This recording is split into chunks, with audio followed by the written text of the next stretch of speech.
হরে কৃষ্ণ কৃষ্ণ কৃষ্ণ হরে হরে হরে রাম রাম রাম হরে হরে। এইভাবে কোনো আছিলায় গোপাল কখনো কুঞ্জে থাকেন, আবার কখনো অন্য কোনো গ্রামে গিয়ে থাকেন। সেই ভক্ত তখন সেখানে গিয়ে তাঁকে দর্শন করেন। পর্বতে না চড়ে দুই রূপ সনাতন, এই রূপে তাঁ সবারে দিয়াছেন দর্শন। শ্রীল রূপ গোস্বামী এবং সনাতন গোস্বামী গোবর্ধন পর্বতে চড়তেন না, তাই গোপাল এইভাবে তাদের দর্শন দান করেছিলেন। বৃদ্ধকালে রূপ গোসাই না পারে যাইতে, বাঞ্ছা হইল গোপালের সৌন্দর্য দেখিতে। ম্লেচ্ছ ভয়ে আইলা গোপাল মথুরা নগরে, 1 মাস রহিল বিট্ঠলেশ্বর ঘরে।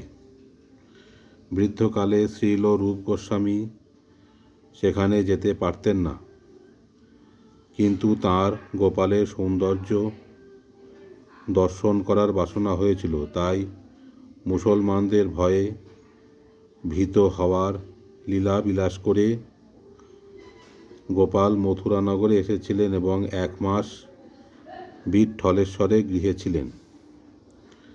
শ্রীল রূপ গোস্বামী এবং শ্রীল সনাতন গোস্বামী বৃন্দাবনে গিয়ে সেখানে বাস করতে মনস্থ করেন।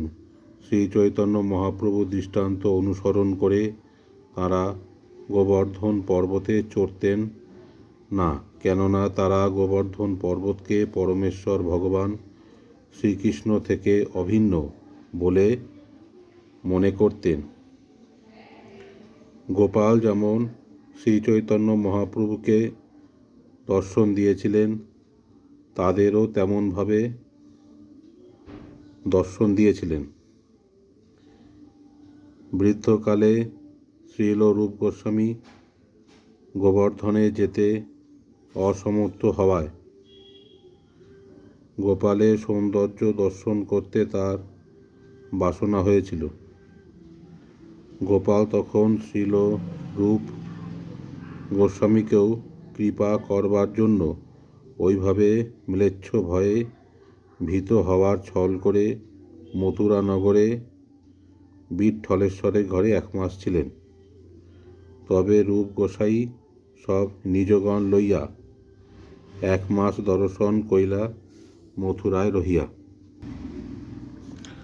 তখন শ্রীল রূপ গোস্বামী তাঁর পার্শ্বদের নিয়ে 1 মাস মথুরায় থেকে গোপালদেবের বিগ্রহ দর্শন করেছিলেন।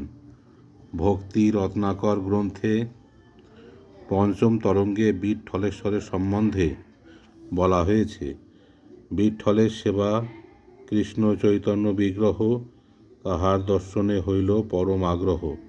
শ্রী বিট্ঠলনাথ ভট্টবল্লভ তনয়, করিলা যতেক প্রীতি কহিলে না হয়। গাঠলি গ্রামে গোপাল আইলা ছল করি, তারে দেখি নৃত্য গীতে মগ্ন গৌরহরি। শ্রীদাস গোস্বামী আদি পরামর্শ করি শ্রী বিট্ঠলেশ্বরে কইলা সেবা অধিকারী। পিতা শ্রী বল্লভ ভট্ট তাঁর অদর্শনে কতদিন মথুরায় ছিলেন নির্জনে। শ্রী বল্লভ ভট্টের 2 পুত্র, জ্যেষ্ঠ গোপীনাথ 1432 শকাব্দে জন্মগ্রহণ করেন এবং কনিষ্ঠ বিট্ঠলনাথ 1437 শকাব্দে জন্মগ্রহণ করে 1507 শকাব্দে পরলোক গমন করেন। বিট্ঠলের 7 পুত্র গিরিধর, গোবিন্দ, বালকৃষ্ণ, গোকুলেশ, রঘুনাথ, যদুনাথ ও ঘনশ্যাম। বিট্ঠল তার পিতার অসমাপ্ত অবশিষ্ট ব্রহ্মসূত্র ভাষ্য, সুবোধিনী টিপ্পনী,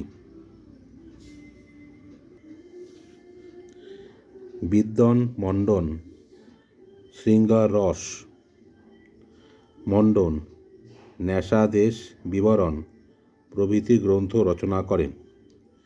বিঠ্ঠলের জন্মের পূর্বে শ্রীচৈতন্য মহাপ্রভু বৃন্দাবনে গমন করেন।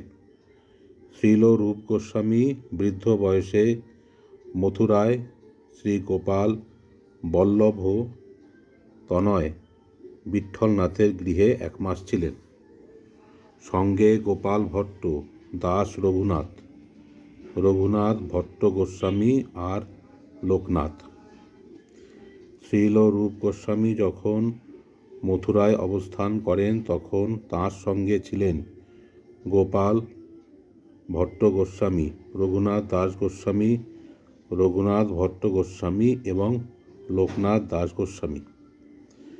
শ্রী লোকনাথ গোস্বামী ছিলেন শ্রী চৈতন্য মহাপ্রভুর অতি অন্তরঙ্গ মহাভাগবত পার্ষদ। তাঁর পূর্ব নিবাস ছিল যশোহর জেলার তালখড়ি গ্রামে। তার পূর্বে তাঁর নিবাস ছিল কাঁচনাপাড়ায়। তার পিতার নাম পদ্মনাভ এবং তার একমাত্র কনিষ্ঠ ভ্রাতা ছিলেন প্রগলভ। হরে কৃষ্ণ।